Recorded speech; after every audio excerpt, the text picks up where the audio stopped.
Assalamualaikum warahmatullahi wabarakatuh. Saya Nanda Putri Halimatul Zahra dengan NIM akhir 085 Manajemen Keuangan Syariah 5B.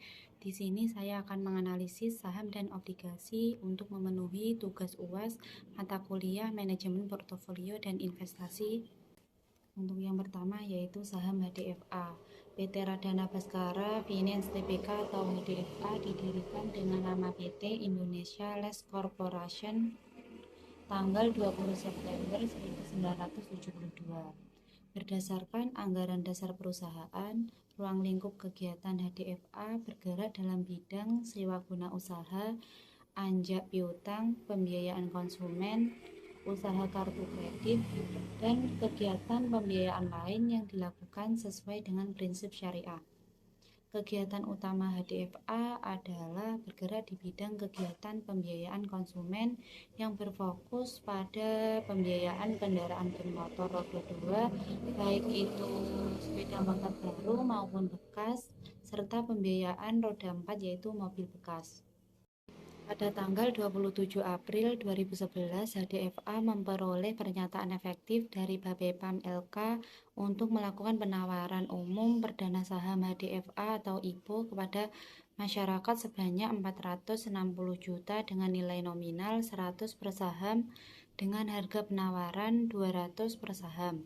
Saham-saham tersebut dicatatkan pada Bursa Efek Indonesia atau BEI pada tanggal 10 Mei 2011. Selanjutnya mengenai analisis fundamental HDFA. Yang pertama, jumlah sales growth HDFA sebesar 24,25% dianggap baik bagi perusahaan. Jumlah GPG HDFA sebesar min 18,21 dianggap rendah.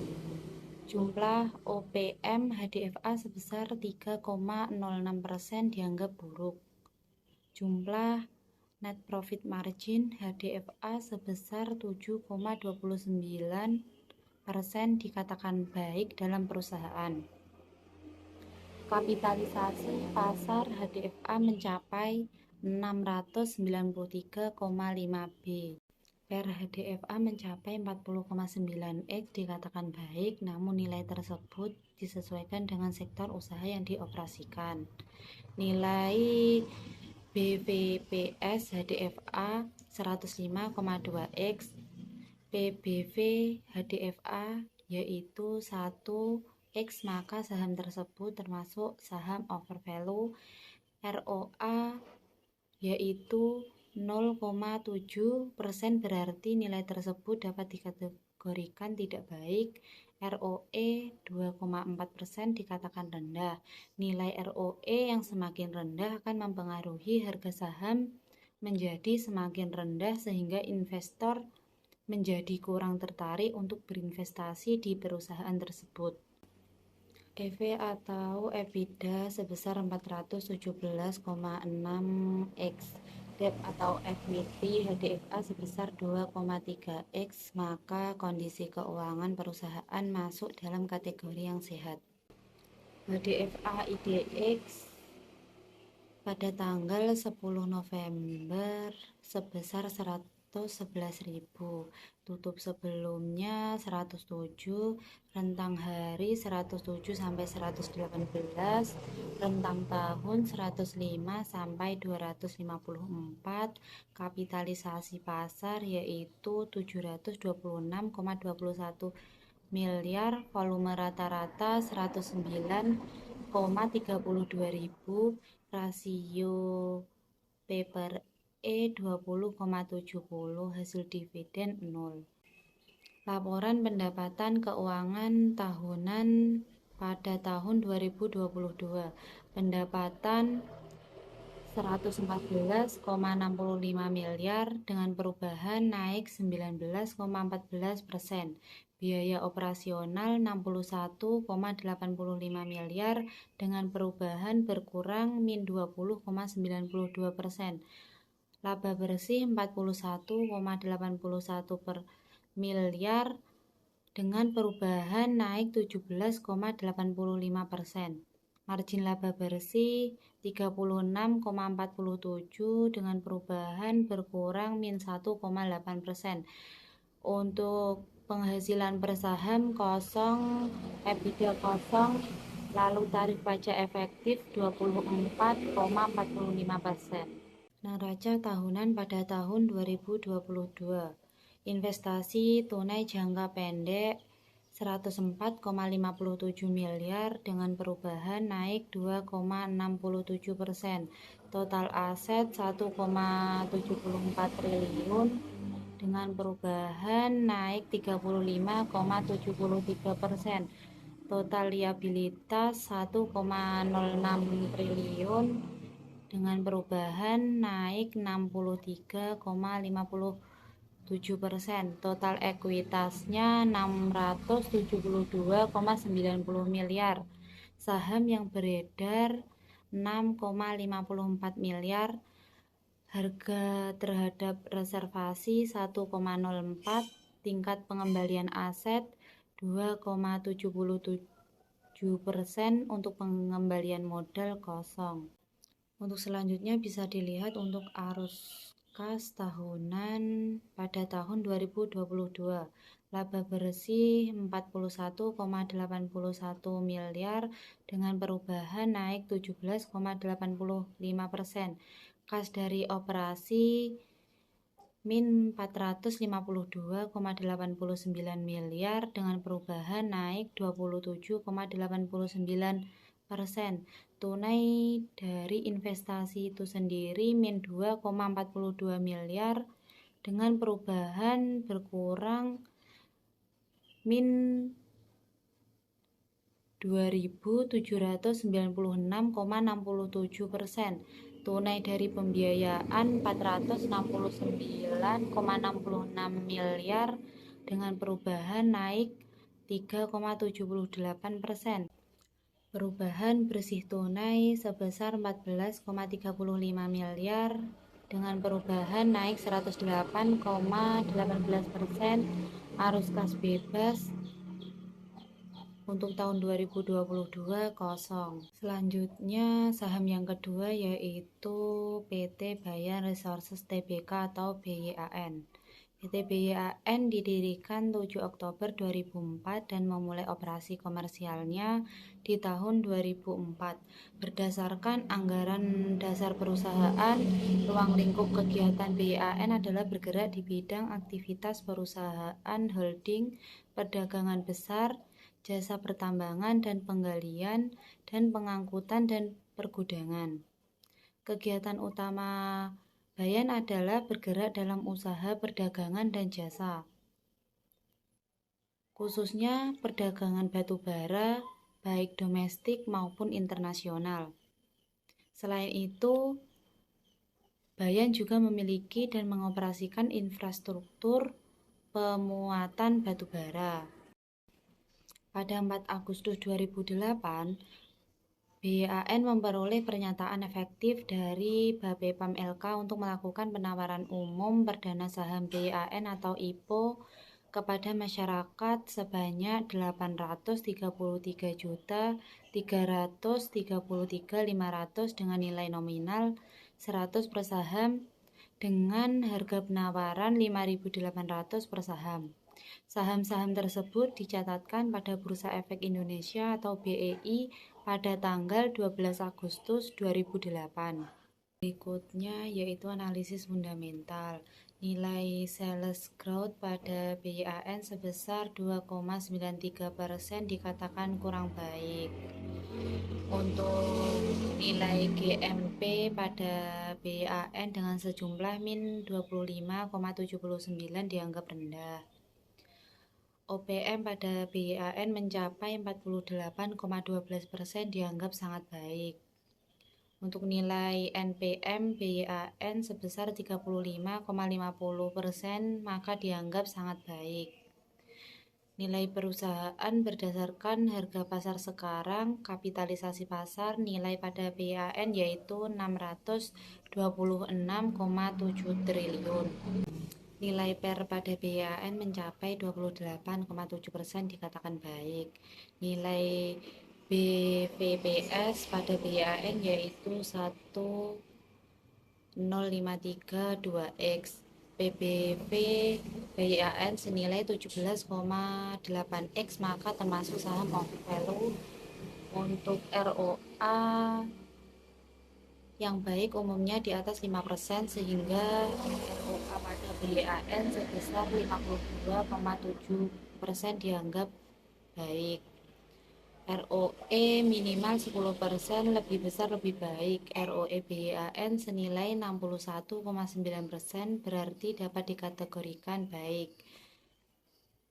EV atau EBITDA pada saham BYAN sebesar 42,9X. Debt atau equity, tetapi nilai debt atau equity ini hanya 0,3X, maka dikategorikan kurang sehat.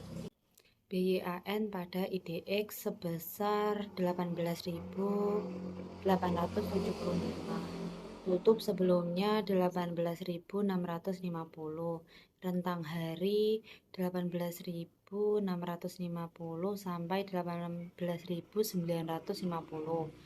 Untuk rentang tahun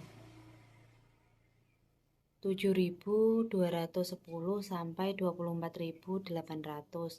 Kapitalisasi pasar 62,92 triliun, volume rata-rata 161,22 ribu, rasio P per E 20,85, hasil dividen 4,21%.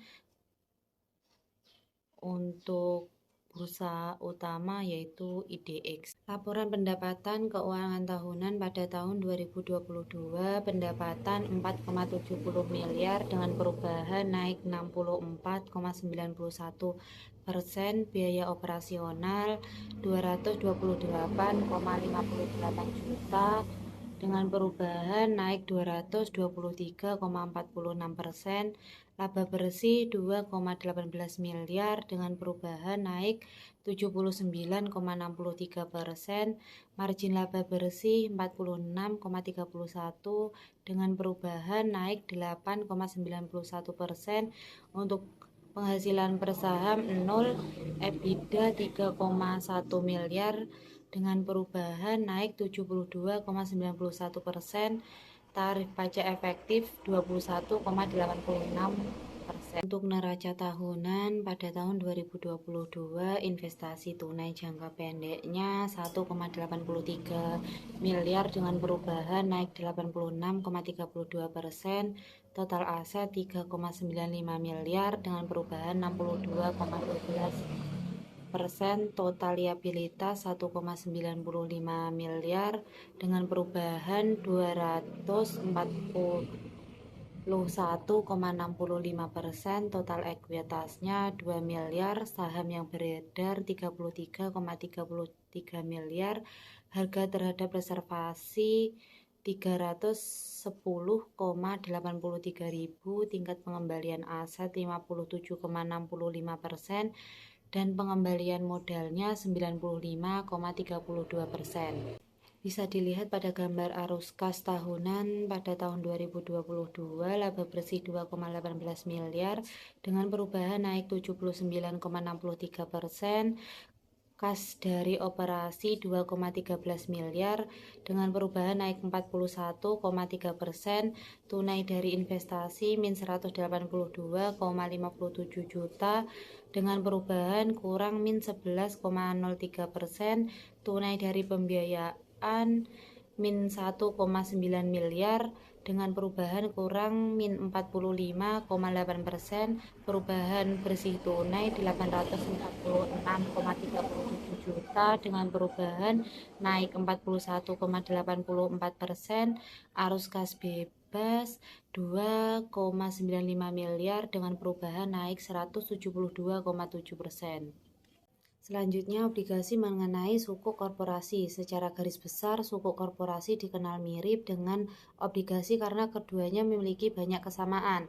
Namun, jika obligasi merupakan pengakuan utang, sukuk lebih kepada surat kepemilikan dengan underlying aset. Dalam proses kepemilikannya pun, sukuk korporasi harus dijalankan sesuai dengan kaidah syariah yang ditetapkan.